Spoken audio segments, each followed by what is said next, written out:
Welcome back, everyone. Today we're out on the farm where you won't see any livestock, but we will be touring Stanford Stadium.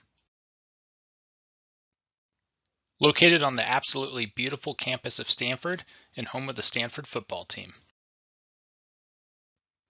Most people know Stanford to be located in Palo Alto, California, but if you're going to be technical about it, it's actually located in Stanford, California, just adjacent to Palo Alto.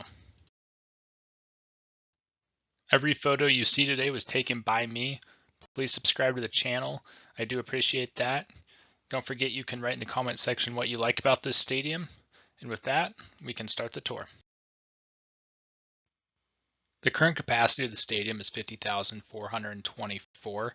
It opened up back in 1921, but it's actually a completely different stadium than it was back then, which we will get into later. The current layout of the stadium is a rectangular shape that's completely enclosed on all four sides. It has two levels of seating and it's more or less symmetric around the stadium. Along one sideline, they have a press box, which you can see here, that is multi-levels, that has press and box seating. Most of the seating is bleacher seating, but you can see from here that from about the 15-yard line to the 15-yard line on each sideline on the lower and upper deck that they actually have chairback seating for the nicer seating.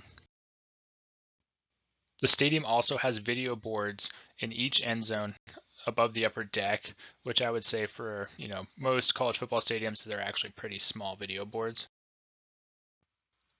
And this is a view looking at the video board on the opposite end, and you can tell if you're sitting over here looking across, I mean, it's just really small. So, it's nice that they have video boards on each end, but I think they're due for an upgrade on their video board situation.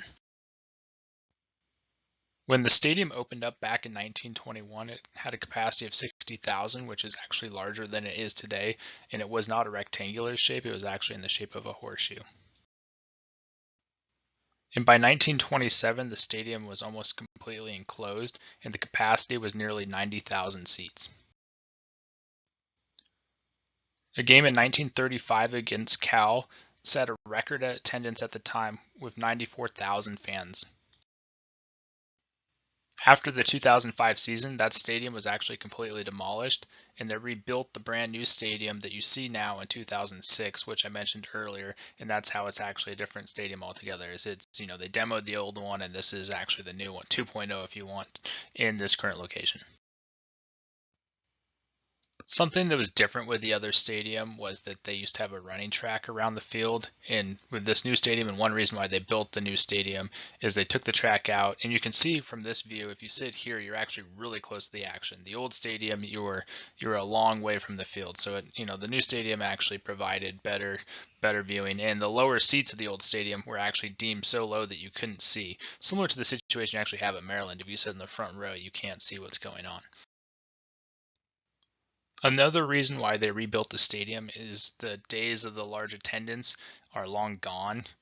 This is a view a couple years back, and this was probably a game I went to that had the most people there out of anyone. This was a ranked team, and even then it seemed like they kind of struggled to fill up the stadium completely. And now with the attendance, Stanford not doing as well, the attendance has really dropped. So long ways from 94,000 fans. They have a 50,000 capacity stadium now, and they struggle to fill it up. If you look across the way, you can actually see one of the few things that are not symmetric about the stadium, and you can see those little arches that are above the second deck behind the end zone. This is just a close-up of those arches. I never really knew what the reason for them was. I did some research on it, still don't really know. So if someone knows, why these arches are here, that'd be great to know. I looked to see if it was part of the former stadium or a tribute to that, and I really didn't see anything. So kind of interesting that they have it, but not really sure why. Anyone that's ever been to Stanford's campus knows that it's huge. It's one of the larger campuses out there. And for perspective of where it's at on campus, it is on campus, and they have this nice athletics portion of campus you can walk out to that has the baseball field, the track, and the football stadium. So this is just a view from the track looking back at where the stadium is. One thing they maintained from the old stadium is they kept the earthen berm that wraps around the stadium, and most of the landscaping around the stadium is the same. And with that, the playing surface is 29 feet below ground level. You can see here that even though it's a college stadium, that they have beautiful natural grass. Not always that common these days. Even a lot of the stadiums that used to have natural grass, they've taken it out. So it is one very positive thing that I would say about this stadium. I mentioned it in the intro that this is nicknamed the Farm. The main reason for that is Stanford was built on a farm. I was going to say, go look it up, but it really isn't that exciting of a story. But you could be asking, you may hear it on TV, everybody says, oh, we're out at the farm, whenever you're watching a Stanford game. A few other quick facts about the history of the stadium. It hosted a Super Bowl in 1985. It's the only stadium outside of the Rose Bowl that is not an NFL stadium that hosted a Super Bowl.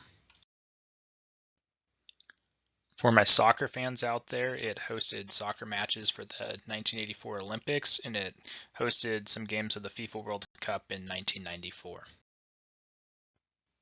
The Loma Prieta earthquake hit in October of 1989 during the World Series. I think most people know it with the World Series, but it also displaced the 49ers. So the 49ers actually played here for a game or two after that earthquake. Circling back to the press box that I showed you earlier, when they built the new stadium, this press box is actually twice the size of the press box in the old stadium and has over 400 seats. You may have noticed this earlier when we were looking at the arches, but they actually have natural grass above the upper deck in the end zone that you can run around. You have your kids, you can take them there, they can blow off steam. So kind of nice. I don't really know the significance of it other than that, but it's a nice little area to hang out during or after or before a game.